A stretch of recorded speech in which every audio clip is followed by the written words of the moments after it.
tenzi ndinopamidza Farai vanosvipa ivopo chavahopu na tenzi vanosvipira kushandira Samuari Farai muna tenzi ndinopamidza Farai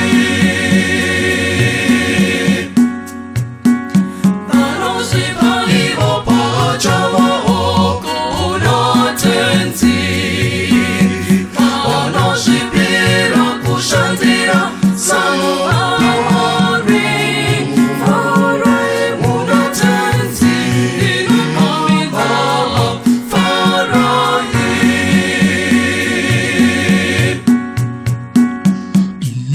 imi vakanzwa sokuchera mashoko eshokoni mashoko akanaka anoponeso mukatenda kwaari mukatevera Kristu pamakateketeswani musarudzo yenyu yokushandira Mwari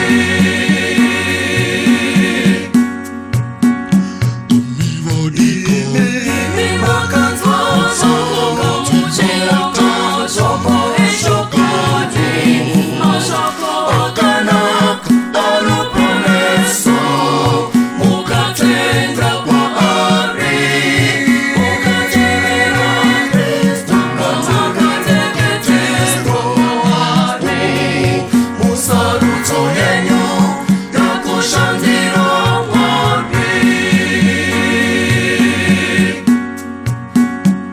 makasvipira kusangano raMwari kuti rikuva rakanaka risina nechitadzo chose.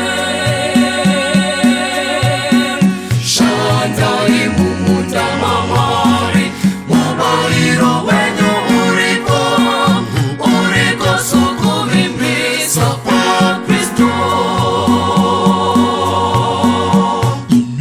imi vakanzwa sokuchera mashoko eshokoni mashoko akanaka anoponeso mukatenda kwaari mukatevera Kristu pamakateketeswani musarudzo yenyu yokushandira Mwari.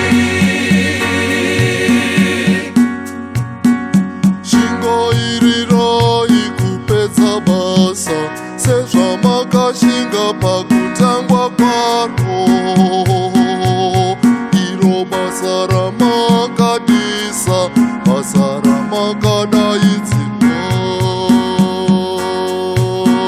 Shandai mumunda maMwari mubayiro wenyu uriko sokuvimbisa kwaKristu.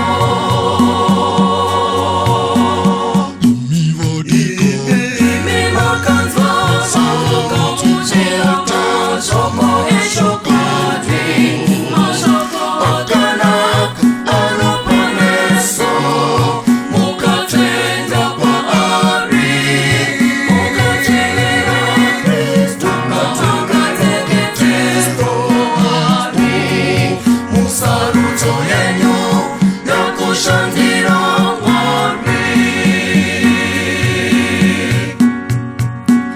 Kristu akazviteketerera kuna Baba kuti nemi wavo mugozviteketerera muchokwadi, kuti nemi wavo mugozviteketerera. Naizvozvo ivo imadira mamba anofadza Mwari. Ivo imadira mamba anofadza Mwari. Rambai vari mabasa nokushandira Mwari.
basa no kushandira